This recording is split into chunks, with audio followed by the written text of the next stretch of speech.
বিশ্ব আদিবাসী দিবস কিয় পালন কৰা হয়?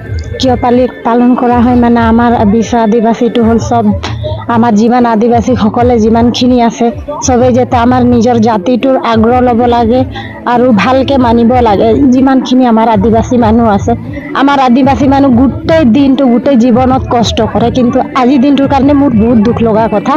আজিৰ দিনটোৰ কাৰণে মানে আমাৰ ইয়াত আদিবাসী মানুহ মই আহি দেখি পাইছোঁ কম আছে। মোৰ হিচাপত বহুত মানুহ হ'ব লাগিছিলে আজিৰ দিনটোৰ কাৰণে, কিন্তু এইটো কাৰণে অলপ মনত দুখ লাগি আছে মোৰ। গোটেইখিনি মানুহ থাকিলে আমাৰো ভাল লাগিলে হয়, কিন্তু আমাৰ মানুহ নিজৰ যোনটো দায়িত্ব মানে আমাৰ জাতিখিনিৰ যোনটো এষ্টিক বিচাৰি আছে চৰকাৰৰ পৰা, তেতিয়া আমি গোটেইখিনি মানুহ একতা হ'লেহে আমি কিবা এটা কৰিব পাৰিম। আমাৰ এটা আঙুলি একো কৰিব নোৱাৰে। আমাৰ আঙুলি যেতিয়া 5টা হ'ব তেতিয়া আমি কাৰোবাক এটা মুঠি মাৰি পেলাই কথা ক'ব পাৰিম, হয়নে? সেইটোৱে মোৰ। আৰু মণিপুৰৰ কথাটো লৈ পেলাই ক'ব আহিছোঁ মই। মণিপুৰৰ যোনটো হ'ল আমাৰ নাৰীসকলৰ মানে এইটো মোৰ কাৰণে বহুত দুখ লগা কথা। বহুত মানে কি আমাৰ চৰকাৰে যেতিয়ালৈকে মানে আমাৰ চৰকাৰক আমি ন্যায় বিচাৰোতে আমাৰ বহুত দেৰি হৈ গ'ল। আমাৰ চব হেৰাই গ'ল। আমাৰ ক'বলগীয়া একো নাই। এটা মাইকী মানুহক কেনেকা অযতন কৰি পেলাই ঘূৰাইছে। শ্ৰীকৃষ্ণও কিন্তু যেতিয়া মানে গীতাত শ্ৰীকৃষ্ণ ভগৱানেও যেতিয়া দ্ৰৌপদীক তেনেকা বস্ত্ৰ হৰণ কৰিছিলে তেতিয়াও শ্ৰীকৃষ্ণ ভগৱানে তাক ঢাকিছে। কিন্তু আমাৰ এতিয়া ইমান ভাৰতত ইমান দুখ লগা কথা, আমাৰ নিজৰ মানুহখিনিয়ে আমাক তেনেকা ব্যৱহাৰ কৰিলে। কিন্তু আমি এতিয়া মানে আমাক যদি কোনোবাই তেনেকা কৰে, মোৰ হিচাপত যেনেকা কৰে, আমি তেতিয়ালৈকে মানে চৰকাৰে যদি আমাক তেতিয়ালৈকে আমি ৰৈ থাকিলে আমাৰ বহুত দেৰি হৈ যাব। সেইটোৱে মোৰ মহিলাসকলক মই হাতযোৰ কৰি নিবেদন কৰি কৈছোঁ যে আমি নিজৰ হেৰিটো আমি নিজেই কৰিব লাগিব। মোৰ নাম সোণাৰাম গড়।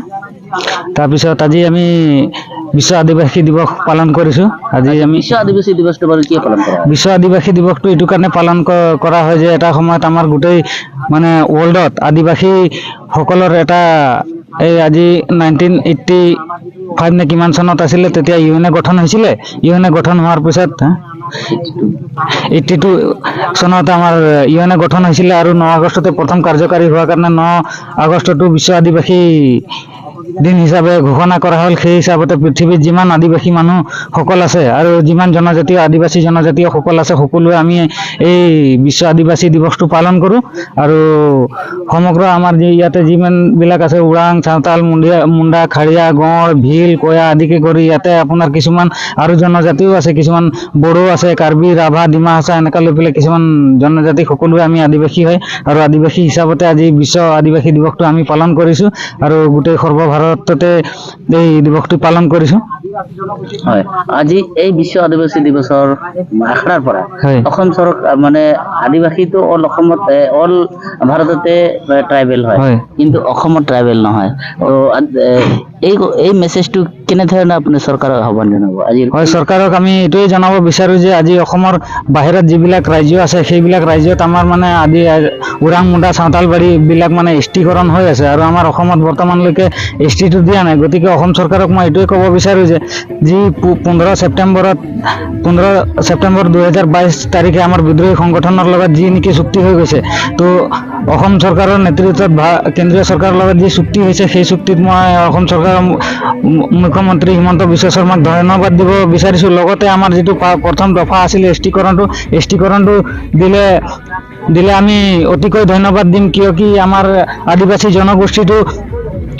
জনগোষ্ঠীটো বহুতে পিছপৰা। আজি নেকি আমাৰ মানুহবিলাকৰ সমস্যাবিলাক আপোনালোকে দেখিবলৈ পাইছে। গতিকে আমি হিমন্ত বিশ্ব শৰ্মা ডাঙৰীয়াক এইটোকে ক'ব কাৰণে বিচাৰোঁ যে আমাৰ জনজাতীয় মানে যিটো সমস্যা আছে সেই জনজাতি সমস্যাটো আমাক অতি সোনকালে দিবৰ বাবে আমি অনুৰোধ কৰিছোঁ। ঠিক আছে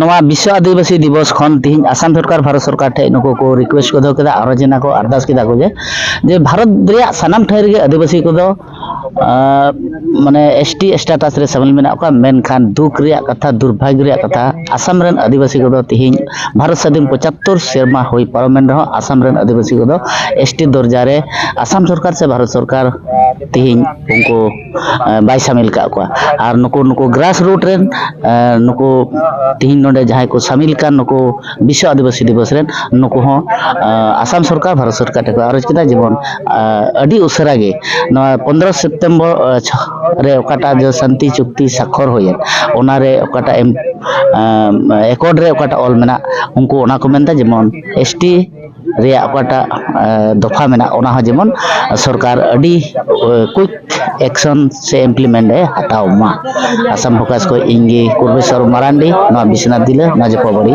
खिलेटड़ी खान Assam Focus.